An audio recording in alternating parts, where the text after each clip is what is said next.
Hello दोस्तों। तो आज मैं आपको रजाई वाली भूतनी का पार्ट 2 सुनाने जा रहा हूँ। तो दोस्तों, अगले दिन ऐसा हुआ कि गांव में अब ये रोज होने लगा था।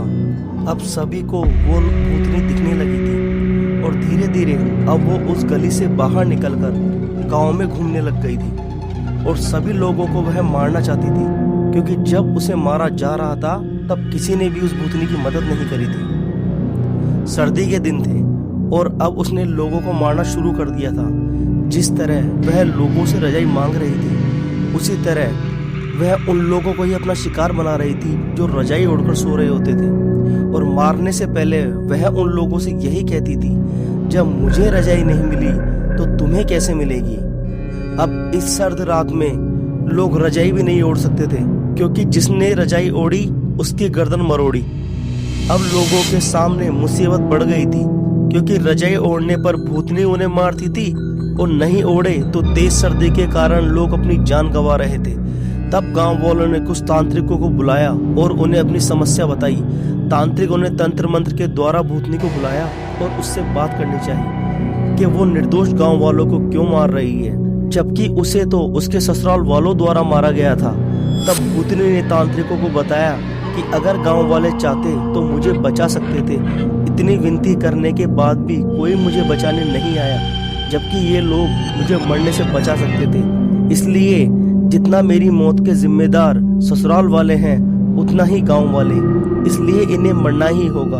और ये बोलकर वह जाने लगी तो तांत्रिकों ने अपने मंत्रों से उसे बांधना चाहा, परंतु वह भूतनी बहुत ही ज्यादा शक्तिशाली बन चुकी थी। उसने उन सभी तांत्रिकों को मार दिया और जोर जोर से चिल्लाने लगी कि अरे ओ गांव वालों, चाहे जिसे बुला लो खुद को बचाने के लिए, पर मेरे प्रकोप से तुम्हें कोई नहीं बचा पाएगा। जैसे ये तांत्रिक मरे हैं, वैसे ही और कोई बचाने आएगा तो मैं उसे भी मार दूंगी। और अब उस भूतनी का रूप भी और भयानक हो गया था। अब वो पहले से भी शक्तिशाली बन गई थी और अब भूतनी ने गांव के चारों ओर एक मौत की लकीर खींच दी थी।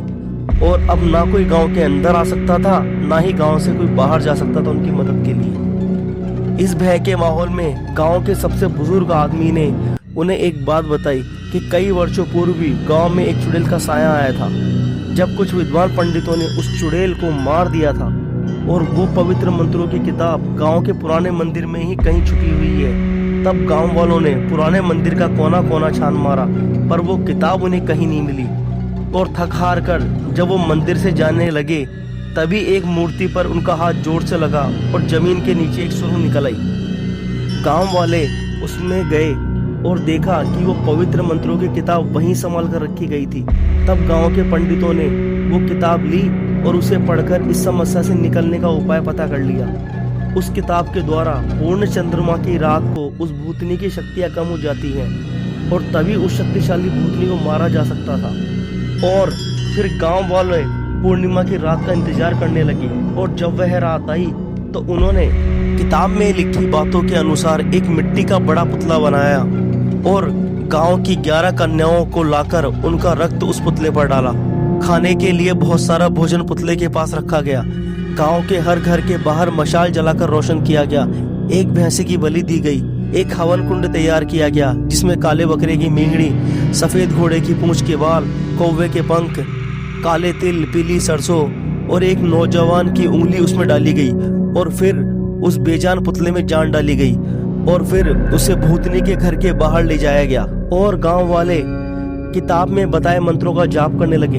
भूतनी के आते ही पुतले की आंखें चमकने लगी और जैसे ही भूतनी ने गांव वालों को मारना चाहा, पुतले ने उसे रोक लिया। और फिर उस पुतले और भूतनी में एक दूसरे को मारने के लिए लड़ाई होने लगी। एक तरफ जहां पूर्णिमा की रात भूतनी की शक्तियां कमजोर हो रही थी, वहीं दूसरी ओर उस पुतले की शक्तियां बढ़ती जा रही थी। और इस लड़ाई में अंत में भूतनी इतनी कमजोर हो गई कि पुतले ने उसके बाल पकड़े और उसे घसीटता हुआ किताब के पास ले आया और हवन कुंड की अग्नि से तैयार एक अस्त्र से उसका गला काट दिया और उसे वहीं समाप्त कर दिया। और उसके मरते ही पुतला भी एक रोशनी बनकर गायब हो गया। और इसी के साथ उस भूतनी की कहानी का भी अंत हो गया।